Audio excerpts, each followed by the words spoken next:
بسم اللہ الرحمن الرحیم نحمدہ ونصلی علی رسولہ الکریم اما بعد۔ السلام علیکم ورحمۃ اللہ وبرکاتہ۔ آج ہم بات کریں گے کہ خواب کے اندر ظلم دیکھنا کیسا ہے۔ علامہ ابن سیرین رحمۃ اللہ علیہ نے خواب کے اندر ظلم دیکھنے کی تقریباً 8 مختلف صورتیں بیان کی ہیں، ہر صورت کی الگ الگ تعبیر بیان کی ہے۔ مثلاً خواب میں ظلم کرنا، خواب میں خود پر ظلم ہوتے ہوئے دیکھنا، خواب میں کسی ظالم کا راستہ روکنا اور خواب میں کسی ظالم کو دیکھنا وغیرہ۔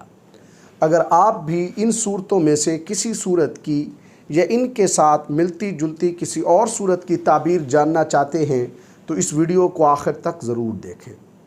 خواب کے اندر اگر کوئی شخص کسی عالم کو ظلم کرتے ہوئے دیکھتا ہے یا کوئی عالم شخص اپنے آپ کو کسی پر ظلم کرتے ہوئے دیکھتا ہے تو یہ خواب صاحب خواب کے لیے گناہوں کی معافی کی دلیل ہے۔ خواب کے اندر اگر کوئی عام شخص خود کو ظالم بنتے ہوئے دیکھتا ہے یا پھر خود کو کسی پر ظلم کرتے ہوئے دیکھتا ہے تو یہ خواب صاحب خواب کے لیے محتاجی، تنگ دستی اور فقر کی علامت ہے۔ خواب کے اندر کسی ظالم کو دیکھنا، یہ خواب صاحب خواب کے لیے کسی ظالم کو ذلیل و خوار ہوتا ہوا دیکھنے سے تعبیر ہے۔ خواب کے اندر کسی ظالم کو ہلاک کرنا، یہ خواب اس بات کی تعبیر ہے کہ قحط سالی دور ہوگی لیکن صاحب خواب نیک لوگوں کا دشمن بنے گا، خود غرض ہوگا۔ خواب کے اندر اگر کوئی مرد یا عورت دیکھتے ہیں کہ وہ ظلم کا اعتراف کر رہے ہیں، اقرار کر رہے ہیں تو یہ خواب صاحب خواب کے اپنے گناہوں پر اللہ رب العزت سے معافی مانگنے کی دلیل ہے۔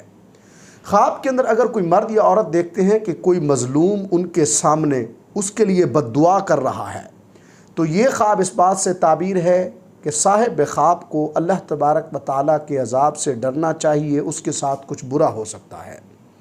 خواب کے اندر اگر کوئی شخص دیکھتا ہے کہ اس کے سامنے کوئی ظالم اس کے لیے بد دعا کر رہا ہے تو یہ خواب صاحب خواب کے لیے بشارت ہے، نیک شگون ہے۔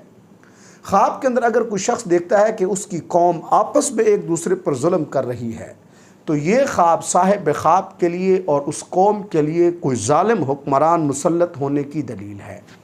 اللہ تبارک و تعالیٰ سے دعا ہے کہ ہمارے لیے ہمارے خوابوں کو باعث رحمت و برکت بنائیں۔ السلام علیکم ورحمۃ اللہ وبرکاتہ۔